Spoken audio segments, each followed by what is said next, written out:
Hello, I'm DG from Aging with Grace, and we're here to start our podcast series on YouTube. The podcast is Aging with Grace, and the name of my business is Aging with Grace, and that is what we're hoping to help people do. Aging with Grace and fun. We want to have fun. Gotta have fun. So this podcast is going to be about getting some help at home. And that's the name of our service line, At Home Health Help, which is something that I want for myself. Everything about Aging with Grace is what I would like for myself as I grow older. My mother was a nurse, my grandmother was a nurse, my aunt was a nurse, and I saw getting older from the time I was very young, and I was thinking that whole time, well, what's going to happen when I'm older? So here we are with Erica, who's going to ask me some interview questions, and I'm hoping you learn from me what getting older would look like for yourself. I'm your avatar. So here we go, Erica. What question do you have for me? So my name is Erica. I am with Sparkle Marketing, and I am here today to get some answers from DG about Aging with Grace. Yep. Okay, so to sort of ease into this a little bit, what does feeling supported at home mean to you? Well, I've had many times in my life where I needed a little help. It was usually when I had a virus, the flu. You know, I remember being so sick, I did not have the energy to get myself a glass of water. Oh my goodness. You know, yeah, I've had some doozies. And I've had someone in my home with me to help me just because I happen to be living with that person. But what would happen to me if they weren't with me? Right. You know, I would really suffer when I have the flu, and everybody gets the flu once in a while. But then I've known people who have had a hospitalization and they come home and they don't have the energy to do what they need to do. They're healing, you know, it takes time. Absolutely. People just don't bounce back in a week or two. Sometimes it takes months. I had a C-section with my third baby, and it took a year before I really felt like myself again. So I don't think people think of that ahead of time. It just happens, you know, in a crisis. Mm-hmm. And I would like for people to plan so that it goes smoothly. They can sign up with Aging with Grace, for example. I know that if I'm ever in a position where I need some help, I can call and somebody could be here the next day. That's amazing. Yeah, it feels really good to know that I would never suffer alone. Yes, that's amazing. At home. And it gets worse as you age, like your healing times, and like it's slower. Yes, we don't bounce back as quickly. I remember when I was younger, I could stay up all night and still function the next day and catch up later. But now, if I stay up, not even all night, but if I miss my sleep, I usually get sick. I usually get some kind of virus that's going around because it weakens my immune system, you know? Yeah. So. And then also like establishing the path. So what I was thinking about is that it's so much easier for people when they finally have that path, then it's easy to just call. Whereas like, that's why we want people to get involved now and not wait, because as they get older, then they have like, you know, it's the path least traveled instead of trying to forge a new path. Yes, change is difficult no matter what our age, and it's so personal having someone come in the home, and we're so independent. I don't know if us baby boomers are different from other people, but we don't like anybody helping us. You know, we want to do it all ourselves, and our home is our sanctuary, and it just seems invasive and a loss of privacy to have somebody come in and help us with personal things. But if you anticipate it and you get to know at least the company, if not the person that's going to be helping you, it makes it easier to cross that mental barrier that we have. And also, Aging with Grace has dedicated personal assistants. We don't switch people in and out at our convenience. When we help somebody at home, we introduce them to a particular person, and if they don't like that person, then we will find another person up to 3 times, because we know that personalities differ and preferences are different for everybody, and we want our clients to love the person that's coming to help them. We want them to enjoy having them in their home. And so sometimes that takes a while. Sometimes it happens instantaneously, and that's always wonderful. And look forward to that part of their week. Yeah. Yes. And it can be just a couple hour. Well, we have a 3-hour a day minimum, but it could be just 3 hours once a month to do some heavy lifting or something that you're not able to do. Or it can be 3 hours every day or all day. We can even staff up to 24/7, but you don't get just one person for 24/7. It takes 2 or 3 people to staff that. But if you're a baby boomer and you don't want to ask for help, we'll be here for you. We'll be your friend. And, friends help each other. So you can think of us as a friend that wants to help when you need help. We almost named this a Friend in Need, the Friend in Need Company, but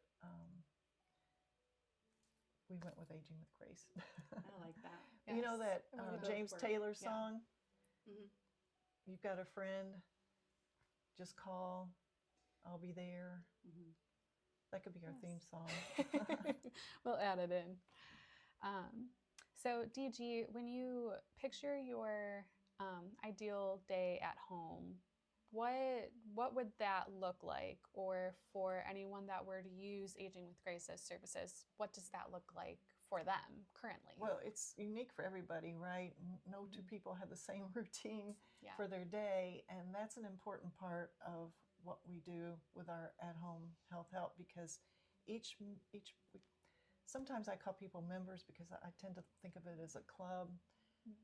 I don't think of it as a family, because family is family. Sometimes families are dysfunctional, but sometimes they're really special. We're not family, but we are a team, and we're a club. So sometimes I call people our members, clients. Everybody's unique, and for each client we have a guidebook. And a guidebook, we look at getting to our best health and quality of life as a journey, right? Absolutely. So sometimes you need a guidebook to get to where you want to go. And this is a tool that I created in 2016 and 2017 because I was helping my mother-in-law age with grace, and that involved having her live in my home because they were in upstate New York. And so through my experience helping her, I learned that I needed a guide. I needed a tool to write down what she needed. And so this guidebook has a place to record people's daily habits, their food preferences. For people that live alone, we have a place for their utility company, their plumber, their financial advisor. But it's up to the person. They don't have to fill all that out, but it's a tool. It's there. If they need it and helpful for them and their family members. Right. And also, by that being in the home, and it says confidential for authorized users only, and we can hide it if the person would like us to hide it. But for staff, we provide that dedicated personal assistant, but they're human. They get sick. They can't come every day, or it's snowing or whatever. They can't get out of their house, or they need a vacation. So for that person that goes there in their stead, they can look at the guidebook and see everything that they need to know to do a good job and to help that person the way they want to be helped. Yeah. And it can include things like, I don't want you to go in that bedroom. That was my son's bedroom and he's passed away. That's off limits, and things like that. It's important. Yeah. As we get older, everybody needs a plan. And the guidebook is a way to plan and to make sure that everybody understands your plan and is literally on the same page about what you want for yourself, because sometimes things happen when we can't speak for ourselves. I've known lots of people that have had a stroke, or they've progressed into dementia to the point where they can't speak for themselves. So it's really important to get a plan together at least by the time you're 65. But it's never too late and it's never too early. Yeah, absolutely.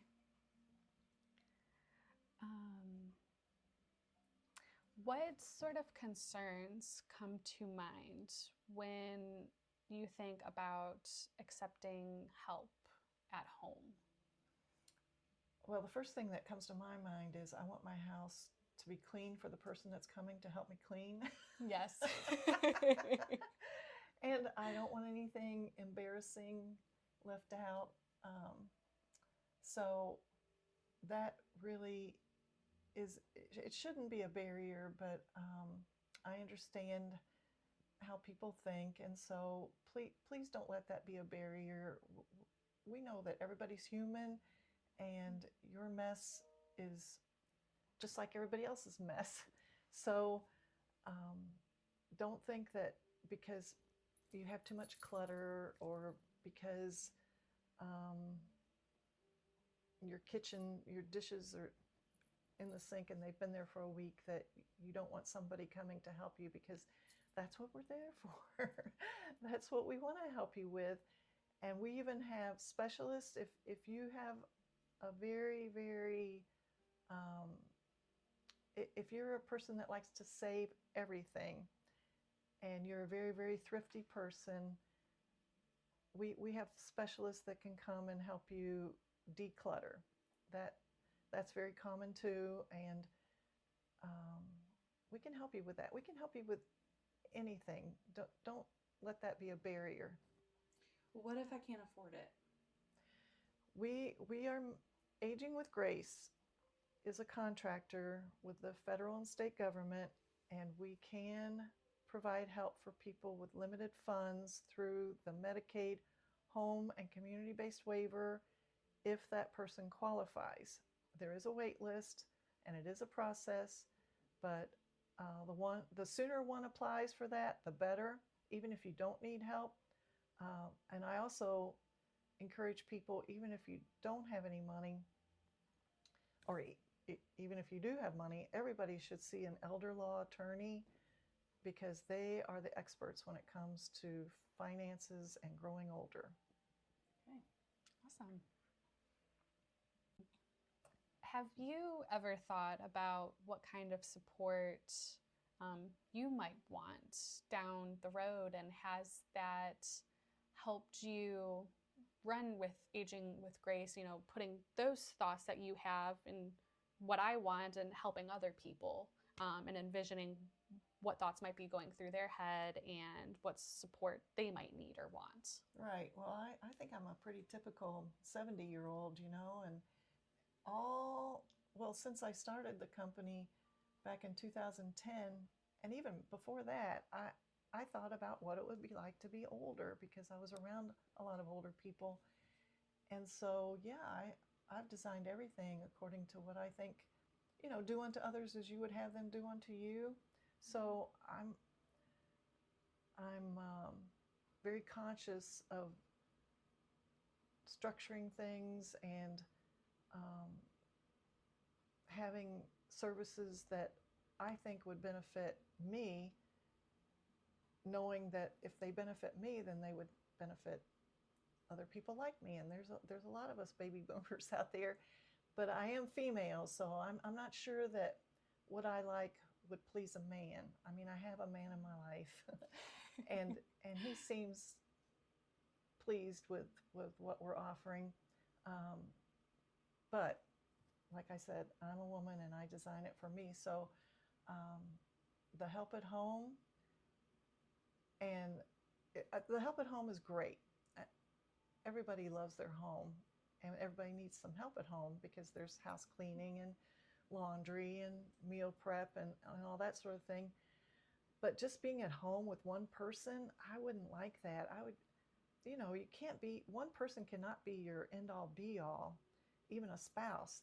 You don't want to be with them 24/7. So I wanted the clubhouse because I used to be a school teacher, and I love the fun parts of school, you know, gym and art, PE and art, and lunch, and, you know, club meetings and everything with schools. So I think that piece combined with getting some help at home is ideal because you can get out of the house, you can interact with other people, you can do fun activities together. And that's our Fountain of Youth Clubhouse service line. And the home needs maintenance. Let's face it, you know, nothing stays working like it's supposed to. The gutters need cleaning and the furnace might need repair. And so that's why I started the home improvements division to help with that. And the independence consultations, part of our business, and we're calling them pillars. So picture pillars holding up a roof, a porch, something stable, and the main pillar really is the independence consultations, because if people start with that, we can help them put a plan together for the rest of our service line and for other resources out in the neighborhood.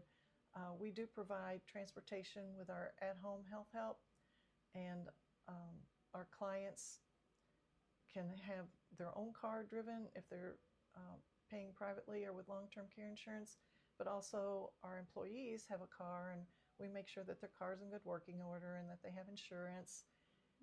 But besides that, there are transportation resources out in the neighborhood available, even if people are in a wheelchair or a power chair. And we can't help people in power chairs, by the way. They're just too heavy. It takes special equipment, and we don't have that. So we can help people find resources in the neighborhood to get transportation with their power chair and with lots of other things that people need to live at home. Yeah.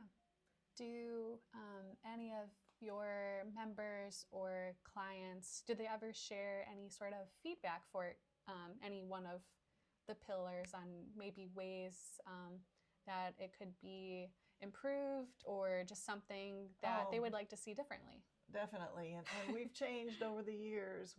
And one of our values, one of our company values, is continuous improvement. That's the C.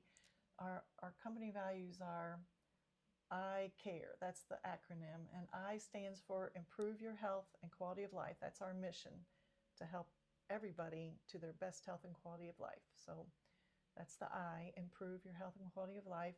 C is for continuous improvement. A is for appreciation and gratitude for our clients and for our fellow workers and for everybody, really. And R is for respect and reciprocity. So that's the do unto others as you would have them do unto you. And E is for exceptional integrity. And each one of those is really important, but E is kind of my favorite, exceptional integrity and ethics, you know, because we're human. Yes. And we need reminders to make the best choice, you know, and so we're always working on that. But yes, we're continuously improving, and we appreciate feedback of all kinds, but constructive feedback is our favorite. What boundaries or preferences would you want respected if someone were helping you in your own home?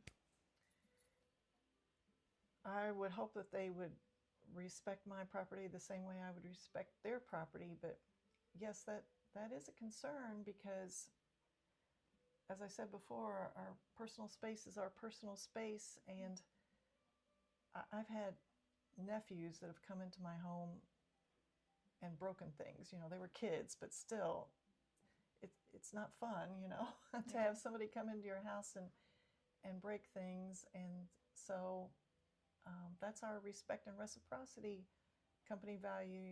We want people to treat the client's home the same way they would treat their home, and hopefully they treat their home well. Yes.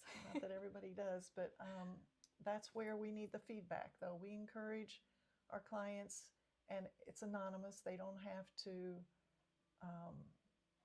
say, they can call anonymously and just say, I'm getting some help at home, and my provider, my personal assistant is not treating my things well, or they're not cleaning up to my standards, and we'll report that to their supervisor, and the supervisor could figure out who it is usually. We do surprise inspections too. Okay. And we call people and we ask them,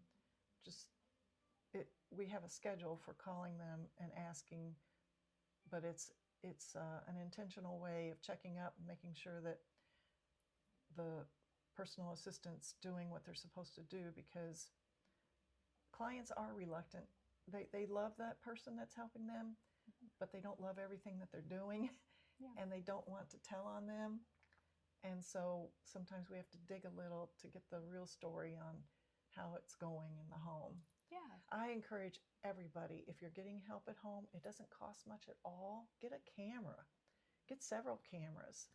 And I have a couple companies I can refer you to if you want some help doing that, because we live in the digital age, and why not take advantage of that extra layer of security?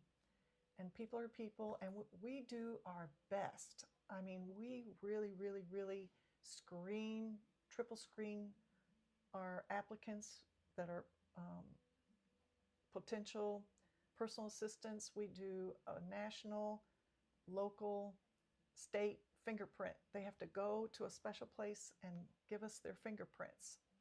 And that goes out, like I said, federal, state, local check. And that's just criminal.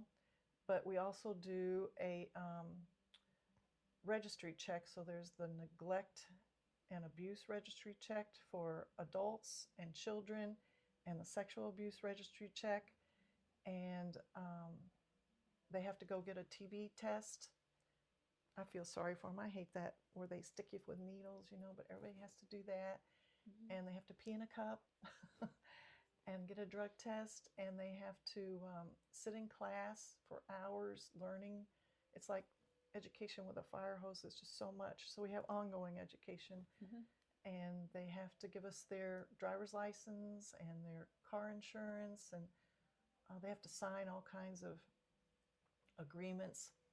So when we inspect their vehicles, I feel good. And we do a driving record check too. So I feel good that we've done our due diligence, but people are still full of surprises. So we're still always investigating and making sure that people are doing their job. And if you have security cameras, that's just another layer. So at Aging with Grace, all of our potential employees are background checked, and we do everything we can to make sure that they will be safe in your home. Beautiful. Awesome. Let me pull up some questions. I was going to ask about the hours. So you can have someone for 1 to 2 hours a month, or 3. It has to be 3. Okay. So can you tell me about the minimums and the maximums then of the hours? Sure. Yes, when someone would like some help at home, there is a 3-hour minimum, because it's just not worth our employees' time. They're only earning by the hour, and so they need 3 hours to make it worth their while to drive to a client's home. But the 3 hours can be once a month, once a week, once a day. It just has to be 3-hour minimum per visit. And of course, we can go up from there. You can ask for 4 hours a day, 5, 6, 7, 8, 8 hours once a week. The scheduling is really up to the clients, and we'll do our best to staff that. But people just need to know that the more hours that they have, the easier it is to staff. It's hard to find. It's hard for us to piece together a schedule where somebody only needs 3 hours once a month. Mm-hmm. Yeah. Plus, it's the building of the relationship there. True. Yeah. If you really want to get to know somebody, you need them in your home more than 3 hours once a month to build the trust. Right. Yeah. And sometimes too, do any of the clients, do they occasionally just have one of your employees just come over and, instead of cleaning or taking them somewhere, just sitting with them and watching TV and just having company and someone to talk to? yes, that is perfectly acceptable, and that is part of what we do, because companionship is important. Loneliness is one of the biggest, currently, it's been clinically shown to cause people to decline in health. When they're lonely, they don't realize it, but it has an effect on their blood pressure, it has an effect on their immune system. And so I totally encourage people to get companionship. We can come and visit with them when we're scheduled, but we're not, our personal assistants aren't allowed to drop in and visit when they're not working. Yeah. It has to be a sanctioned, a Yes. scheduled visit. Yeah, that's awesome. Let's do 2 or 3 more questions. Okay. We can also take people to the senior center. The clubhouse, the Fountain of Youth Clubhouse, is a place where people can come and socialize, and they have the added benefit of a relationship with the nurse who communicates with their personal physician, and we can do a lot of preventative tests and screenings that will prevent a decline or prevent a trip to the hospital. My favorite thing that we do at the clubhouse is a urine test. I mean, we don't do the test, we collect the sample, we send it out for testing, and that makes it so people don't have to go to the doctor's office to give a urine sample and have it tested, which is a lot easier. But that costs money. Coming to the Fountain of Youth Clubhouse, there is a charge. It's the least expensive form of healthcare, or even assisted care. I mean, it's cheaper than having a personal assistant in your home, because it's only $86 for the whole day, and meals are included. So we have a continental breakfast, we have a square hot lunch. We call it a dinner party. It is like a dinner party. And then we have tea and a tail time in the afternoon, and that's a protein-rich snack with a beverage. And then we have exercises, which are really important too. But it all costs money, and so for free, if you're a resident of Fayette County, you can go to our local senior center, which is awesome. They have all kinds of classes, but the people that go there have to be independent. They can't need assistance, because that's just not provided there. It's for independently functioning people. So if you need a little help getting out of your chair, or you need a little help in the bathroom, or you need somebody to remind you to take your medication, then your personal assistant can go with you to the senior center and help you with all that.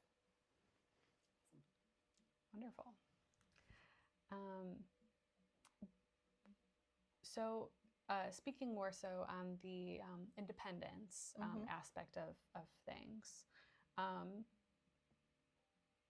would you rather make a plan early or wait until something forces a decision? And what do you most often see, one or the other? Well, unfortunately, I most often see that people wait until there's a crisis, and that is not a good time to get a plan together, because, well, it's like buying homeowners insurance while your house is on fire. It doesn't work.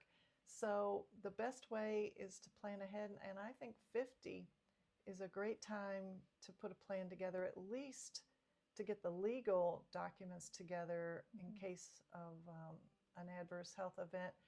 I mean, anybody any age can be in a car accident or have a fall or something that puts them in a precarious position. So as we get older, the chances of having an adverse health event increases, of course.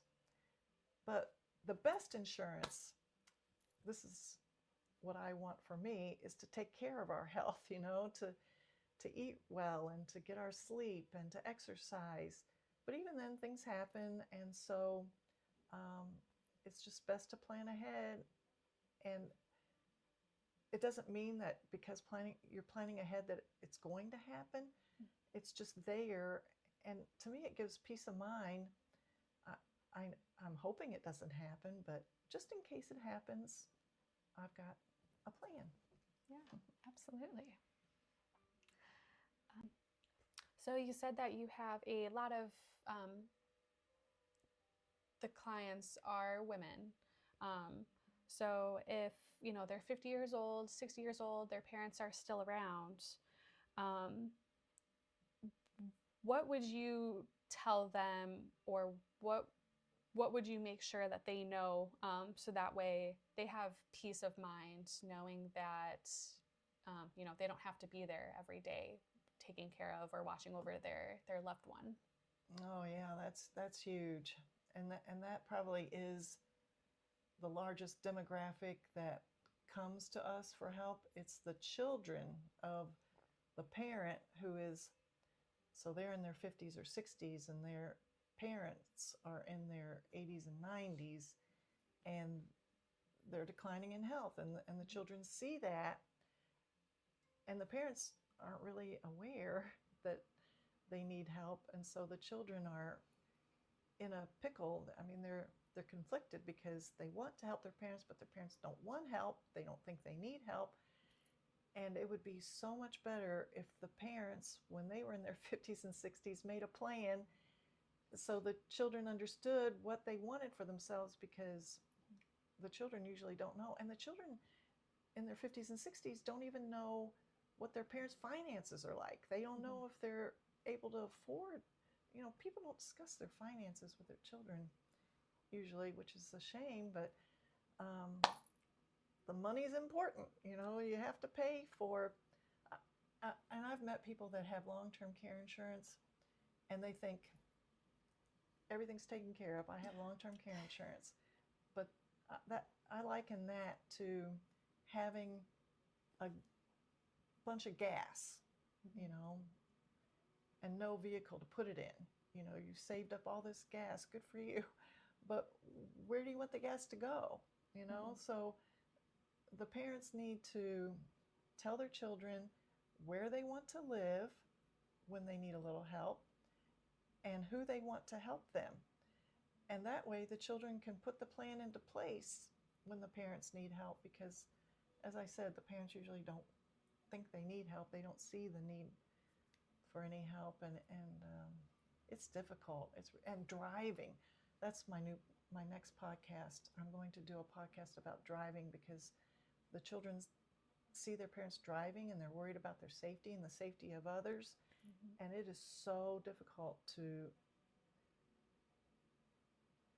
get them to give up their car, to take away their keys. Yes. The doctors don't help. The police don't help. There's no driving test. There's a driving course that people can take at Cardinal Hill. I think they still offer it. AARP does it at Cardinal Hill, but I'm not sure if they're still doing it. I need to check into that.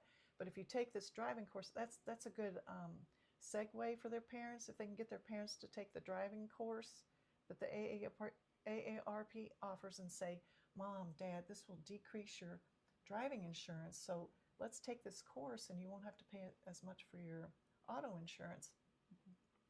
And that motivates the parent to take the course. But during taking the course, they fail the course, and they're told you really shouldn't be driving, and that's a good initiator. Well, it's time to give up your driving privileges. But it's hard because we're so independent in this culture. It's so hard not to have a car you just jump into and go wherever you want. But Aging with Grace can help with that. The personal assistant can take you wherever you'd like to go, and we have other resources out in the community that we can help people with.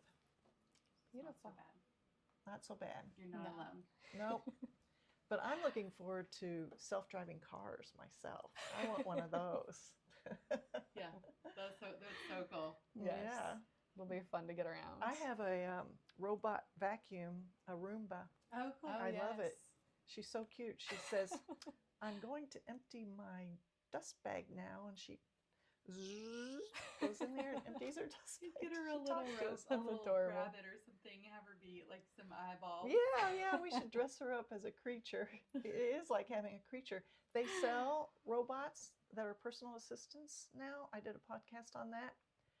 $17,000, and they'll probably go down. I'll try one of those out one of these days. Yes. So check out the podcast on that. Yes, check out the podcast on, what's the name of it? Are you electronically friendly or something like that? Because not everybody likes robots. Yes. I do. I remember Lost in Space when I was in 5th grade. I couldn't wait for Wednesday nights because Lost in Space came on, and there was this cool robot. They called him Robot, but he would say, "Warning, warning, danger, danger, Will." He protected Will, the little boy. Oh, that's cute. Yeah, it was really cute. The goal isn't help because something is wrong. It's support so nothing goes wrong. That's right. So, Right. I'd like everybody to know that as you grow older, you shouldn't fear growing older. You know, it's not a time of fear and dread. It's a time of anticipation of good things, and you have a world of wisdom. So don't let that be overshadowed by fear. If you're having any challenges, any problems as you get older, there's help out there, and there's a way to mitigate it. It's not like it's an attitude problem. Everybody, I think, in our culture needs an attitude adjustment. Instead of looking at getting older with fear and dread, people should look at getting older as challenges. And it's like, what's that called? Puberty. Remember puberty, when all these changes were happening in your body and you were like, what's going on and how do I deal with this? Well, it's like that. You've got a lot of changes going on, but it's not necessarily a bad thing. It's just different, and you need to learn how to handle these changes and how to live the best quality of life. And Aging with Grace can help you with that. So come and check us out. Yes. Aging with Grace is a resource in our community. Yes. Can you say that? Aging with Grace is a resource in our community. We're right here in Lexington, and we serve Fayette and all the surrounding counties. Come and see us. 1, 2, 3. That's a a wrap. wrap.